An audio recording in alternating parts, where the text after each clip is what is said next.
அல்லேலூயா. நான் சொல்கிறத நீங்கள் தெளிவாக புரிஞ்சுக்கிடணும். சங்கீதம் 51 வாசிக்கிறோம், 51 தியானிக்க போகிறோம்.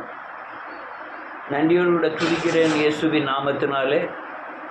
பரிசுத்த ஆவியானவர் தான் ஒரு மனிதனை மாமிசத்தின் கிரியைகளை அழித்து அல்லேலூயா பரலோகத்துக்கு நம்மை ஆயத்தப்படுத்துவதற்காக நம்மை தேவன் தங்கும் ஆலயமாய் மாற்றுகிறார். அல்லேலூயா. இதை நீங்கள் தெளிவாக புரிஞ்சுக்கணும். எப்படின்னு திரித்துவ தேவன் மூவரும் ஒருவராய் இருக்கிறார்கள், மூவருக்கும் மூணு கிரியைகள். எல்லாரும் சொல்லுங்க. ஒவ்வொரு கிரியைகளை செய்கிறவர், 3 பேரும் 3 கிரியைகளை செய்கிறவர். அதற்கு அவங்களுக்கெல்லாம் காலங்கள் உண்டு, அவருடைய கிரியைகள் வேறு. கர்த்தர் படைக்கிறவர், இயேசு பாவிகளை ரட்சிக்கிறவர். கிறிஸ்து சிலுவையை போதித்து இயேசுவை போல மாற்றுகிறவர். இப்போ நான் சொல்றது நான் கேட்டுட்டு அடுத்தால நீங்கள் சொல்லணும் என்ன சொன்னாங்கிறது. கர்த்தரின் ஒரு பிரிவு, ஒரு இயேசுவின் நாமத்தினால அது என்னது, ஒரு பகுதி, ஒரு பிரான்ச். கரெக்ட். இயேசு. அல்லேலூயா. இயேசுவின் ஒரு பிரான்ச் பகுதி ஒரு பிரிவு கிறிஸ்து. இயேசுவினிலிருந்து ஒரு பிரிவு வார்த்தை. இயேசு ஒரு கிரியை செய்யணும்னா என்னத்தை வச்சு கிரியை செய்யணும்னா வார்த்தையை வச்சு. ஆனால் கிறிஸ்துவின் ஒரு பிரிவு தான் பரிசுத்த ஆவியானவர். இதை எங்கேயும் போதிச்சிருக்க மாட்டாங்க. இந்த பரிசுத்த ஆவியானவர் அல்லேலூயா நம்மை இயேசுவை போல மாற்றுவதற்காக கொடுக்கப்பட்ட, கிறிஸ்துவில் இருந்து பிரித்தெடுக்கப்பட்ட ஒரு பிரிவு, ஒரு பிரான்ச். அல்லேலூயா. என்ன சொன்னேன்? உங்களுக்கு தெளிவு வர்றது இதெல்லாம் நீங்கள் புரிஞ்சுக்கிட்டா தான் உங்களுக்கு வசனம் வாசிக்கும் போது புரியும். வசனம் வாசிக்கும் போது புரியாது. திரும்பவும் சொல்கிறேன், கிறிஸ்துவின் ஒரு பகுதி, ஒரு பிரிவு தான் இயேசு. இயேசுவின் ஒரு பகுதி, அந்த பிரிவு தான் கிறிஸ்து. அல்லேலூயா. இயேசுவிலிருந்து வெளிப்படுகிற பிரிவு வார்த்தை. கிறிஸ்துவிலிருந்து வெளிப்படுகிற ஒரு பிரிவு பரிசுத்த ஆவியானவர். அல்லேலூயா. என்னது? பரிசுத்த ஆவியானவர். இப்போ கிறிஸ்துவும் பரிசுத்த ஆவியானவர் ஒண்ணும்பாங்க. கிறிஸ்து அனுப்புகிறார் பரிசுத்த ஆவியானவரை. அல்லேலூயா. அவரும் பரிசுத்த ஆவியானவருடைய வல்லமை உடையவர். வார்த்தைக்கும் இயேசுவை போல என்ன இருக்கு? வல்லமை இருக்கிறது. அவர் வார்த்தை நான் கண்டதும் கேட்டதும் தொட்டதுமான தேவ வார்த்தை. நீங்கள் சரியானபடி புரியலைன்னா, நீங்கள் வெளியே யாராவது கேட்டீங்கன்னா கூட உங்களுக்கு புரியலைன்னா நான் சொல்கிறது வேதத்தை புரட்டுற மாதிரி இருக்கும். நீங்கள் அந்தரங்கத்தை அல்லேலூயா சத்தியத்தை சரியானபடி ஆராய்ந்து பார்த்தீங்கன்னா நான் சொல்லுகிற முறைகள் சரியாக இருக்கும். அல்லேலூயா. நல்ல கவனமாக கேளுக்கணும். இப்போ நன்றியோடு கூட என்ன சொன்னேன்? இது புரிஞ்சுக்கணும். இதை என்ன சொன்னேன்?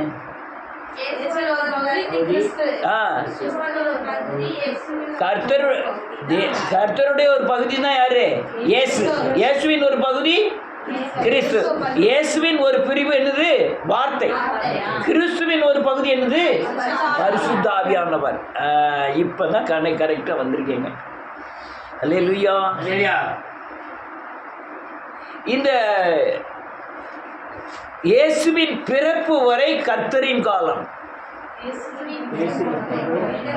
இயேசு பிறந்ததிலிருந்து மரித்து உயிர்த்தெழும் வரை இயேசுவின் காலம். உயிர்த்தெழுந்த பின்பு அல்லேலூயா நாம் பரலோகம் சென்றடையும் வரை பரிசுத்த ஆவியானுடைய காலம், கிறிஸ்துவின் காலம். யாரு காலம்? கிறிஸ்துவின் காலம். இந்த நல்ல புரிஞ்சுக்கிட்டீங்க இயேசுவின் நாமத்தினாலே. இந்த பரிசுத்த ஆவியானவர் தான் அல்லேலூயா எல்லா கிரியைகளும் கர்த்தர் செய்யும் பொழுது வார்த்தை இருந்தது, பரிசுத்த ஆவியானவரும் இருந்தார். அல்லேலூயா. கிரியேஷன், அதாவது படைப்பு, கர்த்தரால் படைக்கப்படும் பொழுது பரிசுத்த ஆவியானவர் இருந்தார். வார்த்தை இல்லாமல் படைக்கப்படவில்லை. நான் செல்ல பிள்ளையாய் தேவனுடைய மடியில் இருந்தேன்னு நீதிமொழியில் 8வது அதிகாரத்தில் வாசிக்கிறோம். இந்த பரிசுத்த ஆவியானவர் எல்லாம் படைக்கும் போது அங்கே இருந்தார். அல்லேலூயா. இப்போ என்ன ஆயிட்டு, ஒரு மனிதனை பரலோக ராஜ்யத்திற்கு ஆயத்தமாக்கும்படியா அல்லது பாவம் செய்யாதபடி அவனை பரிசுத்தமாக்கும்படியாய் இந்த பரிசுத்த ஆவியானவர் அந்த நேரத்தில் கொடுக்கப்பட்டார். எந்த நேரத்தில்? கர்த்தரின் காலத்தில். என்ன செய்து? நல்ல கவனமாக கேட்கணும். கொடுக்கப்பட்டால்னா அவங்க உள்ளத்தில் இருக்கிற அல்லையா அசுத்த கிரியைகளானது பரிசுத்த ஆவியானவர் தங்கக்கூடாமல் போயிற்று. பரிசுத்த ஆவியானவர் ஒரு மனுஷனுக்குள்ள தங்குனாதான், எனக்குள்ள தங்குனாதான் அவர் பாவத்தை குறித்தும் நீதியை குறித்தும் என்ன செய்வார்? கண்டித்து உணர்த்துவார். ஆனால் தங்கக்கூடாத அளவுக்கு இந்த மாமிசத்தின் பலன் அதிகமாக இருந்தது. அதனால சிம்சன் மேலே டக்குன்னு வந்து இறங்குவார். ஒரு சிங்கத்தை உடனே ஆட்டுக்குட்டிய மாதிரி கிழிச்சு தூர போடுவார். தூர போட்டுட்டு பெயர்வார். இப்போ அவன் சிங்கத்தை கொண்டிருக்கானே தவிர அடுத்தால ஒரு சிங்கத்தை கொல்லணும்னா அவனுக்கு பரிசுத்த ஆவியானவர் என்ன செய்யணும்? இறங்கணும். இறங்கினாதான் அவர் என்ன செய்ய முடியும்? அது அங்கே கிருபை இருந்தால் தான் என்ன செய்ய முடியும்? இறங்க முடியும். அல்லேலூயா. அதே மாதிரி யோசேப்புக்கானாலும் சரி, தாவீதுக்கானாலும் சரி, அல்லேலூயா, இந்த ஒவ்வொரு தீர்க்கதரிசிக்கானாலும் சரி, பரிசுத்த ஆவியார் குறிப்பிட்ட நேரங்களில் இறங்கி அவர்கள் கிரியைகளை செய்தார்கள். அதுக்கப்புறம் சாதாரண மனுஷன் ஆயிட்டாங்க. அல்லேலூயா. நோவா அல்லேலூயா ஆதியாகமம் முதல் 3 வசனத்தில் வாசிச்ச பார்த்தீங்கன்னா, ஆழத்தில் இருள் இருந்தது. இருளின் மேல் பரிசுத்த ஆவியானவர் என்ன செய்தாராம்? அசைவாடு. அவர் தங்க முடியல. அவர் இறங்கி அந்த காரியங்களை செய்ய முடியல. யாருன்னா அவர் பேரே பரிசுத்த ஆவியானவர். நமக்குள்ள பரிசுத்த ஆவியானவர் தங்கணும். அவர் பேரே பரிசுத்த ஆவியானவர். அதனால இந்த அசுத்த கிரியைகள் அவரால் தங்க முடியல. இப்போ நோவா காலத்தில் பேழையை உண்டு பண்ணினான். உண்டு பண்ண உடனே அந்த பேழைக்கு வெளியே இருந்த மிருகங்கள் எல்லாமே இறந்துட்டு, ஆமென், இறந்து செத்து தண்ணியில் மிதக்க ஆரம்பிச்சிட்டு. 1 வருடமாய் தண்ணி வற்றாமல் இருந்தது. அதுக்கப்புறம் அவன் பேழையை திறந்து ஜன்னலை திறந்து ஒரு காகத்தை விடுறான். அது எதில் போய் உட்காரும்? அது பாட்டில் உட்காந்து கொத்தி கொத்தி சாப்பிட்டு நல்ல வயிறு நிறைய சாப்பாடு கிடச்சிதுன்ட்டு அது மேலே மிதக்கிற இது மேலே இருந்துக்கிட்டு. ஆனால் புறாவை விட்டான். அது உள்ளங்கால் வைக்கிறதுக்கு இடம் இல்லை. அது திரும்ப வந்துட்டு. அது பரிசுத்த ஆவியானவர். அல்லேலூயா. பரிசுத்த ஆவியானவர் தங்குவதற்கு இடம் இல்லாம பிணங்களா இருந்த உடனே திரும்ப வந்துட்டார். பழைய ஏற்பாடு காலங்களில் எங்க பார்த்தாலும் அசுத்த கிரியைகள், எங்க பார்த்தாலும் 10 பொண்டாட்டி கட்டுறது, எங்க பார்த்தாலும் கொலைகள், எங்க பார்த்தாலும் விபச்சாரங்கள், விக்கிரகாராதனைகள் இருந்ததுனால அந்த பரிசுத்த ஆவியானவர் தங்கி தாபரித்து கிரியைகளை செய்ய இடம் இல்லாமல் போயிற்று. ஆனாலும் வருகிற காரியங்களை அறிவிப்பதற்காக ஒரு தீர்க்கதரிசிக்குள் இருந்து என்னென்ன காரியங்கள் நடக்க போது எல்லாத்தையும் கர்த்தர் அறிவித்தார். அல்லேலூயா. இந்த தாவீதுக்குள்ள கர்த்தருடைய ஆவியானவர் இறங்குவாரு. இறங்கின உடனே டக்குன்னு ஏசாயாக்குள்ள இறங்குவாரு, எரேமியாக்குள்ள இறங்குவாரு. இறங்கின உடனே ஏசுநாதர் வரப்போறாருன்னு ஏசியா சொல்லுவார். அல்லேலூயா. அவருக்கு அது தெரியாது. ஆவியானவர் இறங்கினதான் அதை என்ன செய்வார்? சொல்லுவார். கண்ணியை ஒரு பற்றி குழந்தை ஒரு குமாரனை பெறுவாள், அவளுக்கு இமானுவேல் என்று பெயரிடுவாயாக. இயேசு என்று பெயரிடுவாயா. இமானுவேலா இயேசுவா? எமானுவேல் என்று பெயரிடுவாயா. 9:7 ஏசாயா. ரைட். அல்லேலூயா. இப்படி இதெல்லாம் சொல்லுவார். சொன்ன உடனே இது 1000 வருடங்களுக்கு அப்புறம் நடக்கக்கூடியது. முதல்ல சொல்லுவார், ஆவியானவர் போயிடுவார். ஏசையாட்டே போய் என்னையா கண்ணி அது அவருக்கே தெரியாது. அல்லேலூயா. இது முன்னறிவித்தார்கள். இயேசு வருகையை, இயேசு சிலுவையில் அறையப்படுவதை, இயேசு மரிப்பதை, உயிர் தெழுவதை எல்லாமே பழைய தீர்க்கதரிசிகள் எல்லாம் அறிவித்தார்கள். அதை குறித்ததான தெளிவு யாருக்கும் இல்லை. ஆனால் மெஸ்ஸியா வருவதற்காக ஆயத்தமாக இருந்தார்கள். அல்லேலூயா. இந்த காரியம் அந்த நேரத்தில் ஏன் மக்களுக்கு தெளிவு இல்லைன்னா, அந்த நேரத்தில் பரிசுத்த ஆவியானவர் எல்லா ஜனங்கள் மேலேயும் ஊற்றப்படலை. அல்லேலூயா. ஏன் ஊற்றப்படலை? எல்லாரும் விக்கிர ஆராதனை, வேசித்தனம், கொலைபாதகத்தில் தீவிரமாக இருந்தார்கள். நம்ம இன்னைக்கு இப்படியாலும் வாசிச்சோம் நாலகம் வருஷத்தில் எல்லா தாவீது எல்லா பொருட்களையும் சேவிச்சுட்டாங்க. தங்கம் வெள்ளிலாம் கணக்கில் கிடையாது.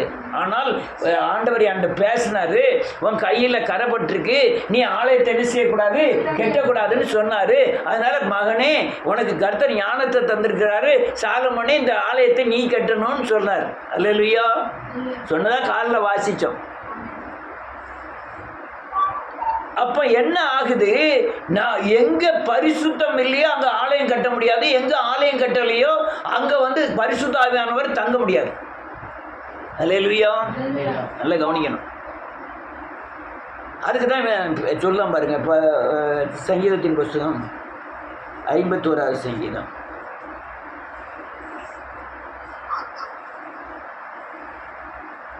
10, 11, 12.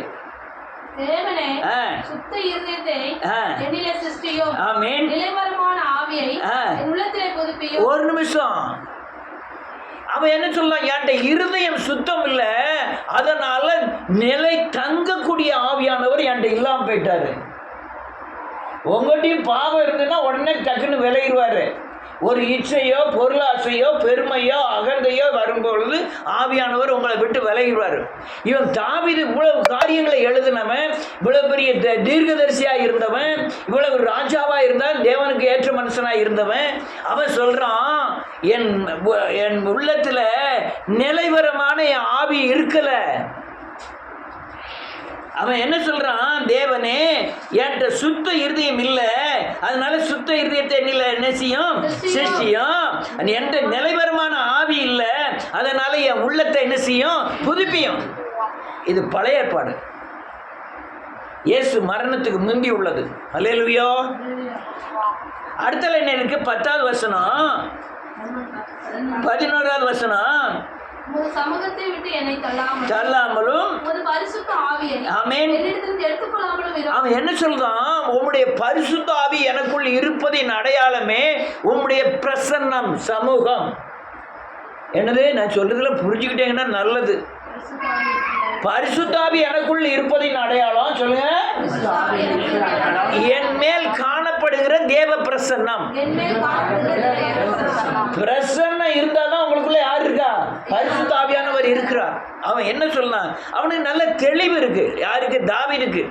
பரிசுத்த ஆவி அவன்கிட்ட இல்லையே தவிர, இருக்கிறாரு அவன்கிட்ட உள்ளத்தில், அவர்கிட்ட தங்கி இருக்கலையே தவிர எனக்கு தங்கி இல்லைங்கிறத உணரக்கூடிய ஆவிக்குரிய பலன் இருக்கிறது. அல்லேலூயா.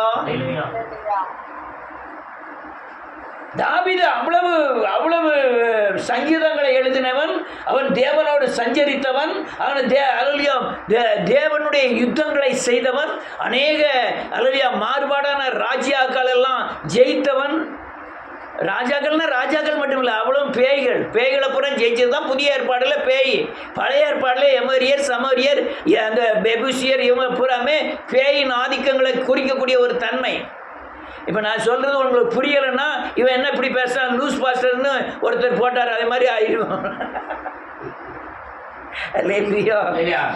ஆனா இவன் இப்ப அவன் தாவீது இருக்கட்டும், நமக்கு எப்பமாவது உணர்வு இருக்கா? எனக்குள்ள பரிசுத்த ஆவியார் இருக்கிறாரு, இல்லாதனால நான் சங்கடப்படுறேன். நான் எப்படி சங்கடப்படுறேன், எப்படி நான் உணர்கிறேன் என்பதை நீங்கள் எல்லாரும் உணர்ந்திருக்கீங்களா? அவன் சொல்றான், உம்முடைய சமூகத்தை என்னை விட்டு தள்ளாமலும், உமது சமூகத்தை என்னை விட்டு தள்ளாமலும், பரிசுத்த ஆவியை என்னிடத்தில் இருந்து எடுத்துக்கொள்ளாமலும் இருக்கும். நீ பரிசுத்த ஆவியை என்னிடத்திலிருந்து எடுத்துக்கிட்டே, அதனால உன் தேவ பிரசன்னத்தை இழந்துட்டேன். அல்லேலூயா. அப்ப அவன் சிலுவையை தரிசிக்கல, அதனால பரிசுத்த ஆவியான வருகிறார், போகிறார், புறவெளி செய்கிறார், வருகிறார், திரும்ப போகிறார். அதான் பழைய ஏற்பாடு. அப்ப தங்கவே இல்லை, அவன் மேல தங்கவே இல்லை. அது பின்னால தங்குவார், அதையும் சொல்றேன். தங்கவே இல்லை. அதுதான் இந்த 51 சங்கீதத்தை பத்சேபாள்கிட்ட தவறு பண்ண உடனே ஆவியானவர் உணர்த்தின உடனே இந்த சங்கீதத்தை எழுதுகிற இந்த தாவீது அந்த எழுதும் போதே சொல்றான், ஆண்டவரே இந்த பத்சேபாள்கிட்ட தப்பு பண்ணது பூராமே இந்த பரிசுத்தாவியானவர் எனக்குள்ள தங்காதனால இவ்வளவு பிரச்சனை வந்துட்டு. அடுத்த 11 12 உமது இரட்சணியத்தின் சந்தோஷத்தை திரும்பவும் எனக்கு தந்து உற்சாகமான ஆவி என்னை தாங்கும்படி. ரட்சணம்னா என்னது? ரட்சிப்பு, மீட்பு. இந்த ரட்சிப்புன்னா பாவம் மட்டும் மீட்பு இல்லை, எல்லா காரியங்களுக்கும் மீட்பு. இந்த ரட்சணத்தில் நீ எல்லா காரியங்களும் மீட்கப்படுவதை காட்டிலும் உங்க ஆத்ம ரட்சிப்புகளில் உண்டாகிற சந்தோஷம் அதிகமாக இருக்கும். இந்த சந்தோஷத்தை எனக்கு நேற்று கேட்டால் நேற்று பரிசுத்தாவியானவர் போயிட்டாரு. அடுத்தால இன்னொரு தடவை எனக்கு என்ன செய்யும்? ரட்சணிய சந்தோஷத்தை எனக்கு திரும்ப தாரும். உலகத்திலே பணம், பதவி, உலக மேன்மை, இதில் இருக்கிற எல்லா சந்தோஷத்தை பார்க்கலும் எந்த சந்தோஷம் தெரியுமா? ஆத்தும ரட்சிப்பின் சந்தோஷம். அல்லேலூயா. இந்த ஆத்தும ரட்சிப்பின் சந்தோஷத்தை நீ அடைஞ்சிட்டீங்கன்னா அதை திரும்ப திரும்ப பெறுவதற்கு ஆயத்தமாவீர்கள். அல்லேலூயா. இவன் என்ன செஞ்சிட்டான்? இவனுக்கு பெரிய பெரிய சங்கடமே என்ன தெரியுமா? ஆண்டவரே என்று நிலைவரமா தங்கும். ஆண்டவரே நிலைவரமான ஆவினால என்ன என் உள்ளத்தை என்ன செய்யும்? புதுப்பிச்சுட்டே எரியும். நீங்க நெதம் சாகணும், நெதம் பிறக்கணும். நீ சாகுனா வேற என்ன செஞ்சுட்டு போயிடாதியா? பாவத்துக்கு செத்து நீதிக்கு என்ன செய்யணும்? பிழைக்கணும், நெதம் சாகணும். இதுக்கு பேர் தான் நித்திய ரட்சிப்புன்னு அர்த்தம். இந்த ரட்சிப்பு உங்களை பலனடைய செய்யும். அல்லேலூயா. இவ்வளவு கதர் தான், யான் கதர் தான், எனக்குள்ள தங்க மாட்டேக்கார். அதான் பிரச்சனை. ஆமென். உன் பரிசுத்தாவியானவர் தங்கும் வரை உலகம் தரக்கூடாத சமாதானத்தில் இருதயம் பூரித்து கொண்டிருக்கும். ஆனால் பரிசுத்தாவியானவர் உங்களை விட்டு கடந்து போயிட்டார்னா எவ்வளவு தூரம் சந்தோஷமா இருந்தீங்களோ அவ்வளவு என்ன ஆயிரும்? துக்கமாய் மாறிடும். அதனால தான் இவன் பத்சேபாள்கிட்ட பண்ண தவறுக்காக முதல்ல உள்ள வசனங்களில் பூரா கதறி அழுதான். ஆண்டவரே என்னை பாவங்களற என்னை நிச்சயம் சுத்திகரியும். தேவரீர் உமக்கு விரோதமாகவே நான் பாவம் செய்தேன், என் தாய் என்னை பாவத்தில் கற்பந்தரித்தாள். அதுக்கப்புறம் நினைக்கிறான் உள்ளத்தில் பரிசுத்தாவியை தாரும் ஆண்டவரே. அல்லேலூயா. இவ்வளவு கதறி இந்த தங்காதனால வர பிரச்சனைகள் நமக்கும் தான். பரிசுத்தாவியானவர் உங்களுக்கு தங்கணும்னா பிரச்சனை இல்லை. என்ன பிரச்சனை இல்லை? பாவத்தை குறித்தும் நீதியை குறித்தும் நியாய தீர்ப்பை குறித்தும் நீங்கள் நடக்கும்போது உங்கள் சிந்தனையில் மாறுபடுகிற எல்லா காரியங்களை குறித்தும் இந்த பரிசுத்தாவியானவர் உங்களை உள்ளுணர்வுகளே பேசிக்கொண்டே இருப்பார். நான் செய்கிறது தப்பு தவறு எல்லாத்தையும் சுட்டி காமிச்சுக்கிட்டே இருப்பார். ஒருவேளை பரிசுத்தாவி இல்லைன்னா என்ன ஆகும்? கண்டதே காட்சி கொண்டதே மனசு விரும்புதெல்லாம் போகும். மனசு என்னெல்லாம் விரும்புதோ, மாம்சம் எதெல்லாம் விரும்புதோ அது மனசு செய்ய சொல்லும். நீ பாட்டு போயிட்டே இரு அப்படின்னு. மிருகத்தன்மை தான். இந்த கடிவாளம் இல்லை, அந்த கட்டுப்பாடற்ற பெரிய கப்பலையும் கூட சுக்கானாலே திருப்புகிறது போல பரிசுத்தாவியானவர் நம்மை திருப்பி நடத்துவார்.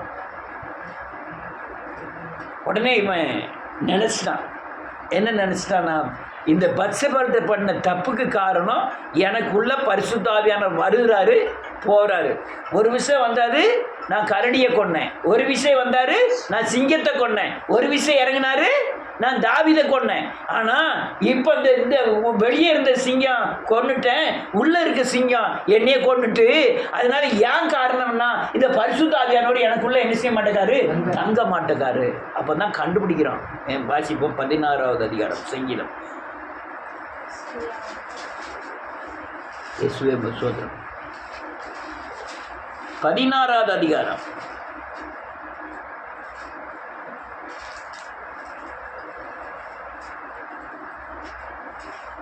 செல்ல வாசிங்க பார்ப்போம். 7வது வசனம்.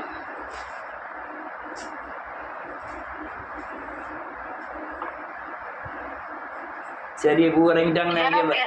எனக்கு ஆலோசனை தந்து எனக்கு ஆலோசனை தந்த கர்த்தரை துதிப்பேன். வாக்காலங்களிலும் என் உள்ளந்திரியங்கள் என்னை உணர்த்தும். இது யாரோட வேலை? பரிசுத்த ஆவியானவருடைய வேலை. யார் வேலை? ராக்காலங்கள்னா இருள் மோதுகிற காலங்கள், பிசாசின் போராட்ட காலங்கள்ல என் உள் உணர்வு என்னை என்ன செய்யும்? உணர்த்தும். அட்டலை இருக்கு 8 கர்த்தரை எப்பொழுது எனக்கு முன்பாக வைத்திருக்கிறேன். ஆமென். அவர் என் வலது புறத்தில் இருக்கிறபடியால் நான் அசைக்கப்படுவதில்லை. இப்ப என்ன ஆயிட்டு? உள்ளத்துக்குள்ள வரக்கூடிய பரிசுத்த ஆவியானவர் வலது பரிசத்தில் வீட்டிருக்கிறார். இவன் ஏன் வீட்டிருக்கிறார்னா இவன் துதிச்சுக்கிட்டே இருக்கான். இது அதனால அவர் வலது பக்கத்துல இருந்துகிட்டு இருக்காரு. உள் உணர்வுல உணர்த்துறாரு. அவன் அடுத்தால சொல்றேன் பாருங்க. அடுத்த வருஷத்துக்கு அடுத்த வருஷம் 10-11 என் ஆத்துமாவை பாதாளத்தில் விட உம்முடைய பரிசுத்தவானை அழிவை காணவிட்டு. ஆமென். இப்பதான் பாயிண்ட்டுக்கே வந்திருக்கான். என்ன பாயிண்ட் வந்திருக்கான்? நான் பாவத்தை அறிக்கை செய்துட்டேன், என் ஆத்மா அந்த பாதாளத்துக்கு போவதில்லை. நீங்க ரசிக்கப்படல உங்க ஆத்மா எங்க போவோம்? பாதாளத்துக்கு போவோம். பாதாளம்னா என்னது? நரகம். அதுக்கு போவோம். ஆனா அதுல என்னை விட மாட்டீர் ஆண்டவரே. ஏன்னா என் உள்ளத்துல தங்க ஆரம்பிச்சுட்டு. அதுக்கப்புறம் சொல்றேன் பாருங்க. ஜீவ மார்க்கத்தை எனக்கு தெரியப்படுத்துவீர். உம்முடைய சமூகத்தில் பரிபூர்ண ஆனந்தமும். ஆமென். உம்முடைய வலது பரிசுத்தில் நித்திய பேரின்பமும் உண்டு. அழகா சொல்லிட்டா, ஜீவ மார்க்கத்தை எனக்கு என்ன செஞ்சிட்டீரு? தெரியப்படுத்திட்டு ஆண்டவரே. அதுக்கு அர்த்தம் என்னன்னா, உனக்குள்ள பரிசுத்த ஆவியானவர் இருந்து ஜீவ மார்க்கமாகிய பரலோகத்தின் வழியை உனக்கு தெரியப்படுத்திட்டார். இதுதான் பரிசுத்த ஆவியின் தங்குதலின் அடையாளம்.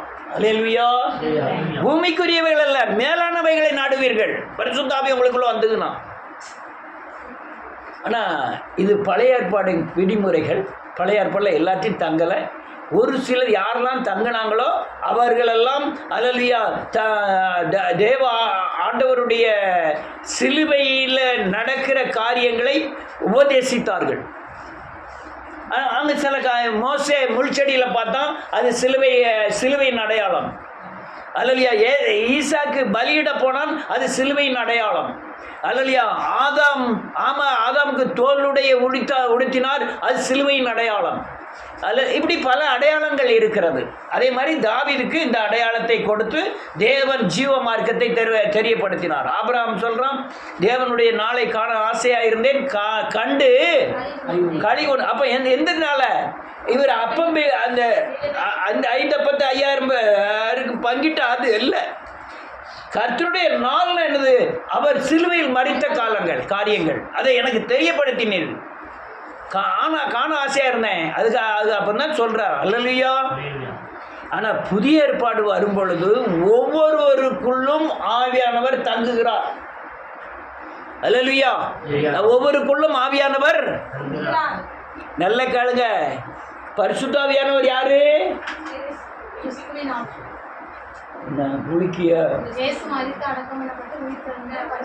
கிறிஸ்துவின் ஒரு பிரிவு பகுதி. இயேசுவின் ஒரு பகுதி வார்த்தை. இப்ப தேவனை சிலுவையில் அறைந்து நீ பரிசுத்த ஆவியை எப்படி பெறணும்னா, பாவத்தை அறிக்கை செய்து அல்லேலூயா நீங்கள் பரிசுத்தமாகும் பொழுது உங்கள் பாவம் கழுவப்பட்டது என்ற உத்தரவாதத்தை பெறும் பொழுது உங்களுக்குள்ள யார் வந்துட்டாங்கிறா? கிறிஸ்துவின் ஆவியானவர், பரிசுத்த ஆவியானவர். அல்லேலூயா. அது அப்பதான் அவர் பிறக்கிறார். யாருக்குள்ள பிறக்கிறார்? எனக்குள்ள உங்களுக்குள்ள எல்லாம் எப்போ பிறக்கிறாரு? நான் 1ஆம் கிளாஸ் பிள்ளைக்கு சொல்லி கொடுத்துட்டு இருக்கேன். உங்களுக்கு என்னைக்குனாலும் இது உதவும். நான் சொல்ற காரியங்கள் எப்போ பிறக்காரு? இது பாவம், இது அல்லேலூயா தேவனுக்கு விரோதமான பகை, இந்த பாவங்களை நீ செஞ்சிருக்க, இது அல்லேலூயா உனக்கு வேதனையை கொடுக்கும், உனக்கு அல்லேலூயா அந்த மனஸ்தாபத்தை கொடுக்கும். நீங்க சிலுவையில் அல்லேலூயா சிலுவைக்கு நேராக முழங்கால் படிட்டு என் பாவத்தை அறிக்கை செய்யக்கூடிய பலனை யார் தாரா? பரிசுத்த ஆவியானவர். அல்லேலூயா. உங்களுக்கு சிலுவை பற்றிலாம் தெரியாது. அந்த மனஸ்தாபத்தெல்லாம் கொடுக்கறது யாரு? பரிசுத்த ஆவியானவர். உங்களை நீங்க இந்த பிரச்சனை இதனால வந்தது, இந்த பாவம் செஞ்ச இந்த தண்டனை வந்தது, நீ இப்போ மனம் திரும்பினா இந்த தண்டனையிலிருந்து நீ என்ன செஞ்சுக்கலாம், தப்பிச்சுக்கலாம் அப்படின்னு சொல்றது யாரு? பரிசுத்த ஆவியானவர். அல்லேலூயா. அல்லது அவர் சொன்ன பிறகு நீங்க மனம் திரும்பலைன்னா இந்த பிரச்சனை உங்களுக்கு தீவிரப்படும். என்ன பிரச்சனை? ஏதாவது ஒரு பிரச்சனை, பாவத்தினால வரக்கூடிய ஏதாவது ஒரு பிரச்சனை. அது மரணம் கூட அநேகருக்கு நேர்ந்திருக்குதை நான் கண்டிருக்கேன். அல்லேலூயா. படுக்கையில் விழுந்து நோய்வாய்ப்படுறதை கண்டிருக்கேன். இதெல்லாம் அவங்ககிட்ட பரிசுத்த ஆவியானவர் சிலுவை உபதேசம் இல்லாதனால அவங்க இந்த தன்மை என்ன செய்ய முடியல, பெற முடியல. நீங்கள் சிலுவை உபதேசம் பெற்றிருக்கிறதுனால நீங்கள் சின்ன ஒரு தண்டனை வரும் பொழுது உடனே தேவ சிலுவைக்கு நேராக பரிசுத்த ஆவியானவர் உங்களை கொண்டு போய் அவர் பாவத்தை குறித்தும் நீதியை குறித்தும் நியாய தீர்ப்பை குறித்தும் உங்களுக்கு என்ன செய்வாரு? கண்டித்து உணர்த்துவார். நீங்க உணர்த்தின உடனே மனம் திரும்பும் போது உங்களுக்குள்ள வந்து என்ன செய்ய ஆரம்பிப்பாரு? தங்க ஆரம்பிப்பார். என்ன செய்வாரு? தங்க ஆரம்பிப்பார். தங்கி அவர் அடுத்தால உங்களை வேதவசனத்துக்குள்ள நடத்துவார். என்ன வேதவசனத்துக்குள்ள? உன் கண்களை பரிசுத்தமாக்கு, உன் வாயை பரிசுத்தமாக்கு, உன் இருதயத்தை பரிசுத்தமாக்கு, நீ இந்த வசனத்தின்படி நட, பெருமைப்படாதே, அகந்தை கொள்ளாதே, கோபப்படாதே. இதெல்லாம் யார் போதிக்கா? போதிச்சு யார் மாதிரி மாற்றுறாரு? இயேசுவை போல மாற்றிக்கிட்டே இருக்காரு. அல்லேலூயா. அப்போ பழைய ஏற்பாடுல அவரு ஒரு மனுஷனுக்குள்ள என்ன செய்யல, தங்கல. பழைய ஏற்பாடுல பரிசுத்த ஆவியானவர் சிம்சோன் மேல் இறங்கினார். கர்த்தருடைய ஆவியானவர் சிங்கத்தை ஆட்டுக்குட்டியை போல கிழித்து போட்டு விட்டான். இப்ப அந்த சிங்கத்தை நீங்க கொல்ல வேண்டியதில்லை. உங்களுக்குள்ள 5-6 சிங்கம் கிடக்கு, கரடி கிடக்கு, சிங்கம் கிடக்கு, புலி கிடக்கு, பாம்பு கிடக்கா, நரி கிடக்கு. இதெல்லாம் என்ன எதை வச்சு கொல்லணும்? சிலுவையில மனம் திரும்பி பரிசுத்த ஆவியின் தன்மையை பற்றி நம்ம கொல்லணும். யோவான் சானகன் இருக்கிறாரு, கடுமையான ஊழியம். என்ன கடுமையான ஊழியம்? பரிசேயர், சதிசேயர், ஆசாரியர்கள், போர்ச்சபகர்கள், பொதுமக்கள்கள் எல்லாருமே வந்து ஞானஸ்தானம் பெற வராங்க. ஞானஸ்தானம் பெற அந்த 10 மடையில் பற்றி 25 பேருக்கு பால்சாலமா ஞானஸ்தானம் கொடுத்தாரு. யார் பேர் எழுதுறது? அவர் நம்ம யார்? தேவரக்கம். 25 பேரில் 5 பேர் அன்னாள்.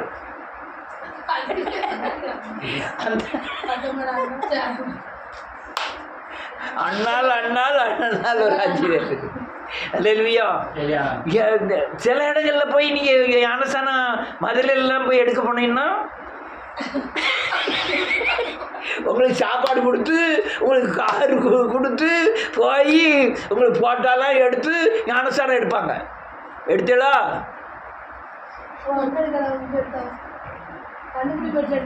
கண்ணுமொழி மேட்டில் அவங்களுக்கு வரவேற்பெல்லாம் அதிகமாக இருக்கும். ஆனால் யோவான் சார்ட்ட வரவேற்பு இல்லை. அவன் என்ன பேச தெரியுமா? பெரியன் பாம்பு குட்டிகளே வரும் கோபத்து ஏன் அன்பா பேச வேண்டாமா? அவங்க சொல்லலாம், வரும் கோபத்துக்கு வழிகாட்டினவன் யாரை பற்றி சொல்றான்? பரிசேயன், சதிசேயன், வேத பாரகர்கள், அல்லது போற்றவகன், இவங்க மத்தியில் சொல்றான். பயங்கரமான ஊழியம். அவன் அடுத்தால சொல்றான், கோடாரியானது வேறருகே வைக்கப்பட்டிருக்கு, நல்ல கனி கூடாத மரங்கள் எல்லாம் வெட்டுண்டு அக்னியில். எச்சரிக்கை, பயங்கரமான எச்சரிக்கை. அவன் தான் சொல்றான், உங்களில் ஒருவர் இருக்கிறாரு, அவர் தான் பாவங்களை சுமந்து தீர்க்கிற தேவாதி. யாரை சொல்றான்? நான் என்னை அனுப்பினவர் சொன்னாரு, இவர் வந்து யார் மேல தங்குகிறாரோ அவரே பரிசுத்த ஆவியினாலும் பரிசுத்த ஆவியினால் ஞானஸ்தானம் கொடுப்பாரு. யாரை தங்குவதை காண்பாயோ அவர் தான் பரிசுத்த ஆவியினால் ஞானஸ்தானம் கொடுப்பாரு அப்படின்னு சொன்ன உடனே யாரை சொல்றாரு? இயேசு கிறிஸ்துவ சொல்றாரு. அல்லேலூயா. அப்போ இயேசுநாதர் மேல தங்கி இருந்த பரிசுத்த ஆவி போல உங்களுக்கு மேலேயும் பரிசுத்த ஆவியானவர் தங்குனாதான் அவர் சொன்ன மாதிரி உங்களுக்குள்ள பரிசுத்த ஆவி இன்னொரு ஆளுக்கு என்ன செய்யும்? கடந்து போகும்.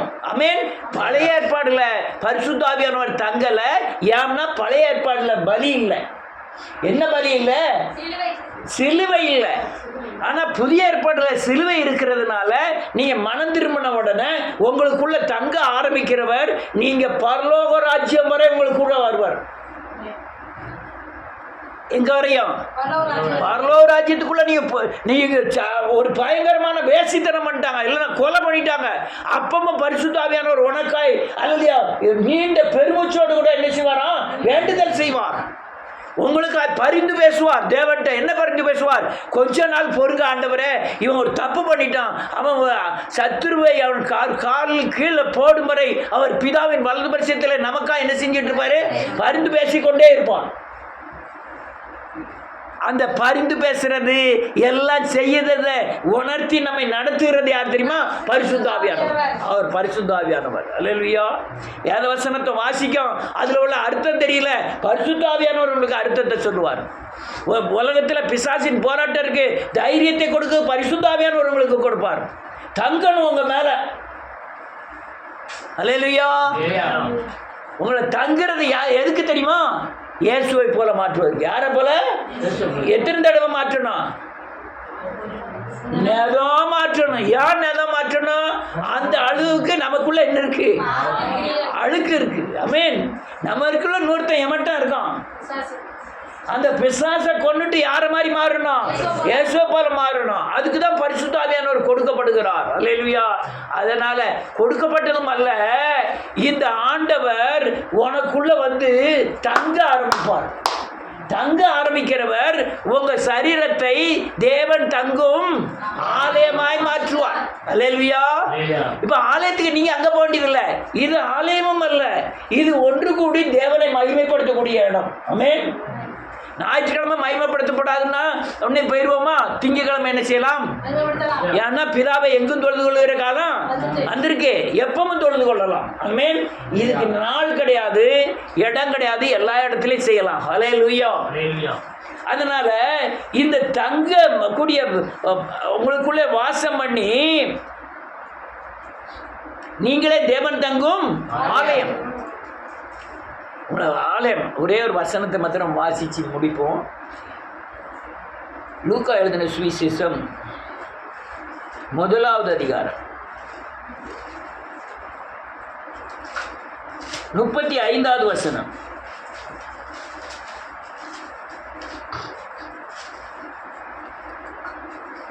யாரா வாசிக்கலாம்?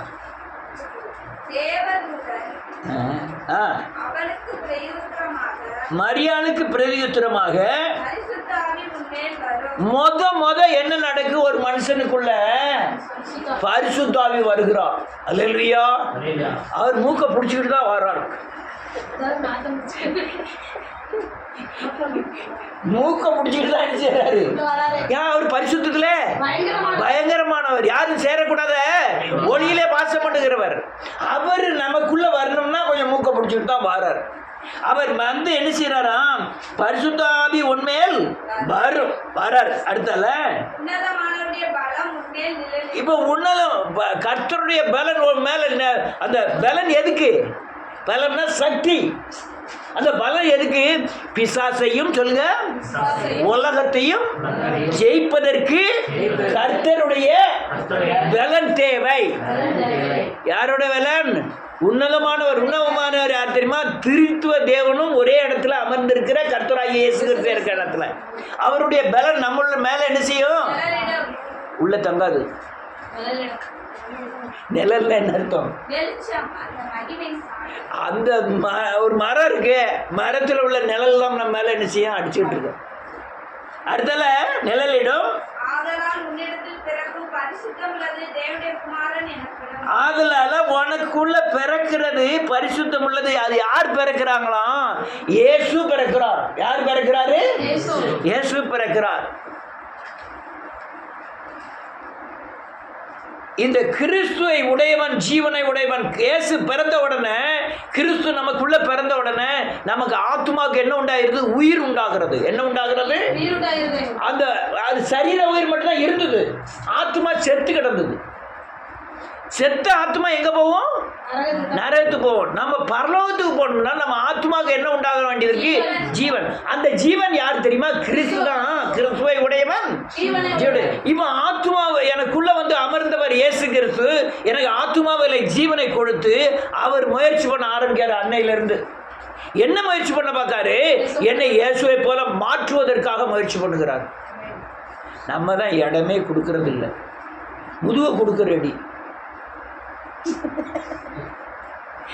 நல்ல முதுகுல அடி அடின்னு அடிமையா முதுகு. ஆனால் இயேசுவை போல மாறுவதுக்கு இடம் கொடுக்கறதில்ல. நீங்கள் எவ்வளவு தூரம் இடம், நான் ஒரே வார்த்தை சொல்லி முடிச்சிருந்தேன்.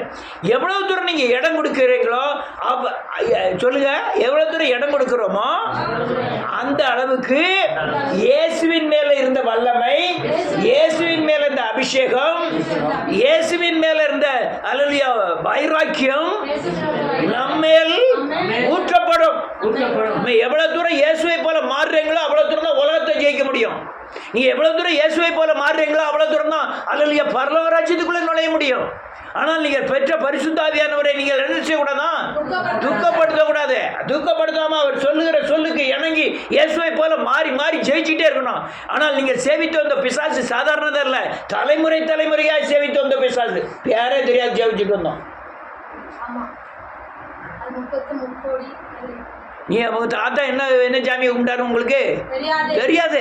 நான் வந்தா இன்னொரு சாமியை பேர் வச்சா நான் மட்டும் கும்பிட்டுக்கிட்டு இருக்கேன். நீ என்ன பேர் வச்சாலும் வார பேய் ஒன்று தான். அதுதான் ஆட்டி படைக்க உங்கள் குணங்கள் எல்லாமே. அதை மாற்றுகிறவர் கிறிஸ்து. கிறிஸ்து இயேசுவை போல மாற்றுகிறார், உங்களை பரலோக ராஜ்யத்துக்கு ஆயத்தமாக்குகிறார். நீ அல்லையா நம் மேல் பழைய ஏற்பாடுல ஒரு மனுஷனுக்குள்ள தங்கலை, புதிய ஏற்பாடுல இயேசு நமக்குள் தங்குகிறார், நம்மை தேவாலயமாக மாற்றுகிறார். எல்லாரும் எழுந்து நிற்போம்.